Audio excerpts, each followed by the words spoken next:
د لیلا او د مجنون قصې د پښتنو ته یادې دي.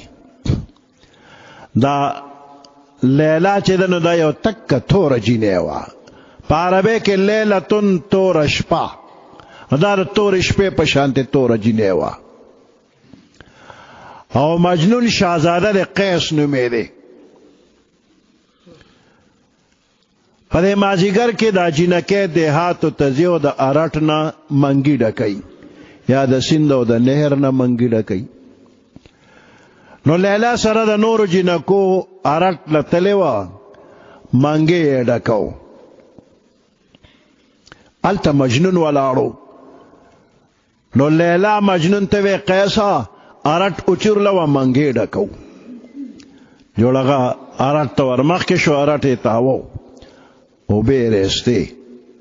جینکو منګي ډک کړل، خو ده ته یې ونه وی چې بس دی. هغوی لاړلې او د نن مازدیګر نه داسې سبا پورې دی لګیا دی او شوق سره ارټ چورلی، خو دماغ کې دغه آواز راځي چې لیلا وایي چې قیسه ارټ وچورله وه، منګي ډکوم.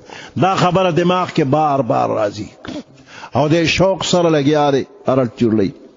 سبا مازدیګر چې بیا جینکۍ راغلې وی کتل لیلا دی نورو ته غضب وشو. دی هلک ته موږ نه دي ویلي چې بس دی خو پرونه داسې لګیا دی.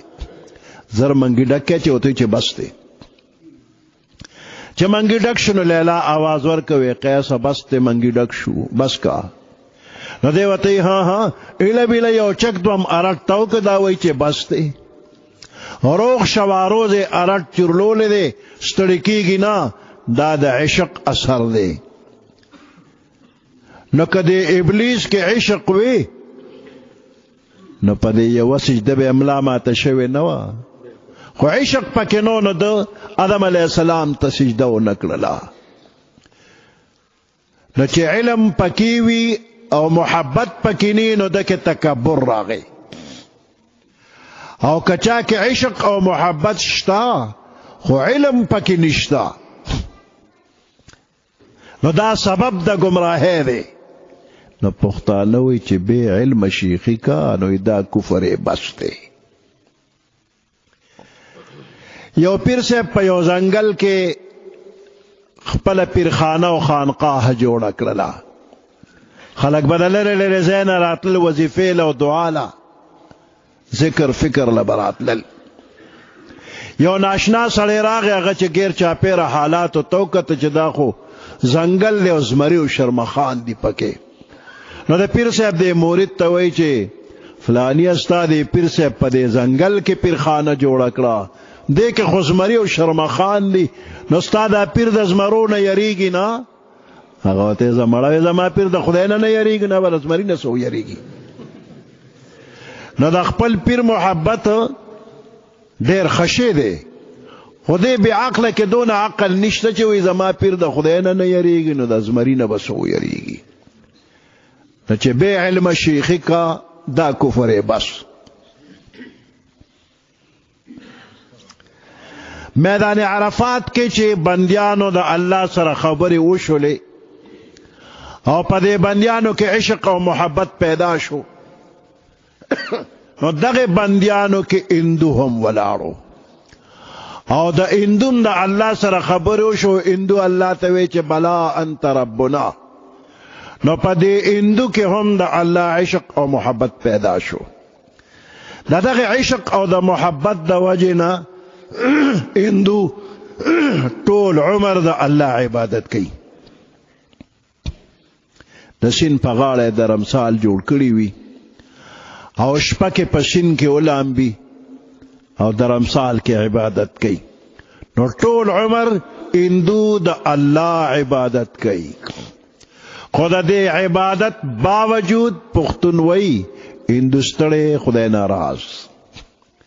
هغه ټول عمر ځان ستړی که او ته بیا هم وایې چې خدای ناراض. دا ولې؟ واقعي خبره ده چې هندو کې د الله عشق او محبت شته، خو د محبت لار ته خطا شوې ده. نو چې لار خطا شوه نو هندو ستړی او خدای ناراض. هندو وایي زه د الله سره محبت کومه، سیکان وایي موږ محبت کوو، عیسایان وی منگ کو، یہودیان وی منگے کو، مشرکان وی منگے کو، مسلمانان وی منگیم کو. نو ہر انسان وی زدہ اللہ سره محبت کوما. نو دا محبت پا دے دعوی کے سوک رشتینی دے او سوک پا دروغا، سوک پا حق او سوک پا نا حق. نو دے دا پارا یو معیار او پیمانہ پکار دا. اگا معیار او پیمانہ اللہ قرآن کے نازل اکڑا. قل ان کنتم تحبون اللہ فاتبعونی. قل او فرمائے پیغمبر علیہ السلام ان کنتم تحبون اللہ کتاسو اللہ سر محبت کوے، دا محبت دعوی لرے نو فاتبعونی زما تابداریو کے. نو دا اللہ دا محبت پا دعوی کے رشتینوالی دا پارا شرط اول زمن دا پیغمبر علیہ السلام اتباع دا.